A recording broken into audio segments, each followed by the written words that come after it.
So hello guys, today we will cover sources of ancient history. Okay, ancient history को हम जब reconstruct करते हैं तो हम दो सोर्सेज से यूज़ करते हैं, आर्कियोलॉजिकल एंड लिटरेरी सोर्सेज।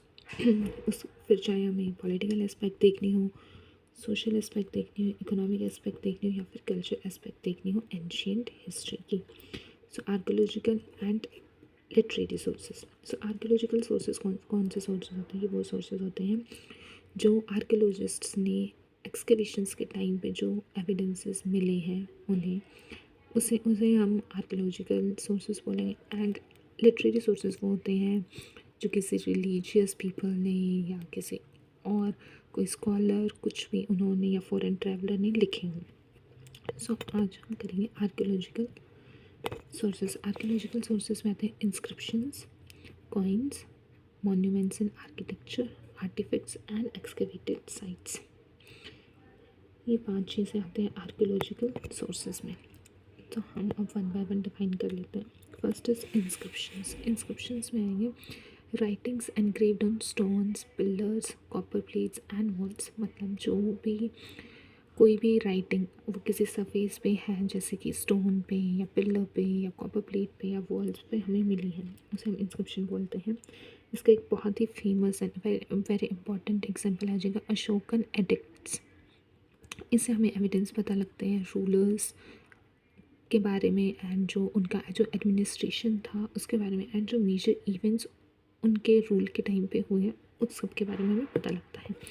उसके बाद आते हैं कॉइन्स।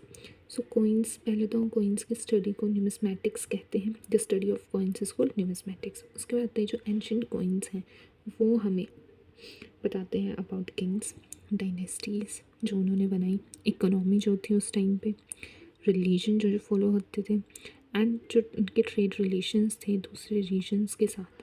इन सब का हमें कॉइन्स से पता लगता है, क्योंकि जो कॉइन्स हमें अलग अलग जगह पे मिले हैं इसका मतलब वो किंग वहाँ तक ट्रेड करता था या वहाँ तक उसके ट्रेड रिलेशंस थे।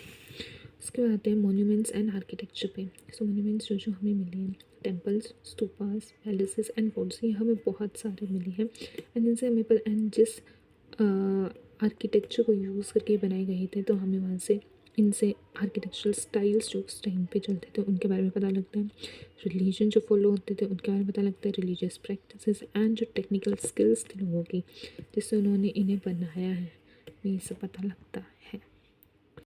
उसके बाद आते हैं आर्टिफैक्ट्स। सो आर्टिफैक्ट्स में जो हमें मिली है pottery, tools, sculptures, seals and ornaments, इन सब से हमें पता लगता है कि लोगों की डेली लाइफ कैसी थी, ठीक है, आर्ट कैसे थी एंड जो टेक्निक्स जो यूज़ की गई थी इन्हें बनाने के लिए वो कैसे थी। एंड इनसे हमें ऑक्यूपेशंस का भी पता लगता है कि लोग स्कल्प्टर्स थे, ज्वेलर्स थे, ऑर्नामेंट्स बनाए थे। सो ऐसे इनसे हमें ये सब एविडेंस मिलता है अबाउट एंशियंट हिस्ट्री और daily life of ancient people. उसके बाद आते हैं आर्कियोलॉजिकल साइट्स। कुछ हमें साइट्स मिली हैं, लाइक मतलब प्लेसेस मिली हैं, लाइक हड़प्पा, मोहनजोदड़ो जो कि बहुत इम्पॉर्टेंट साइट है आगे इंडस वैली सिविलाइजेशन की जो प्रूव होंगी, ठीक है। इनसे ये जो हमें साइट्स मिली है इनको स्टडी करके हमें पता लगता है लोगों के अर्बन प्लानिंग का, सोसाइटी का एंड कल्चर का। So this is it for the video.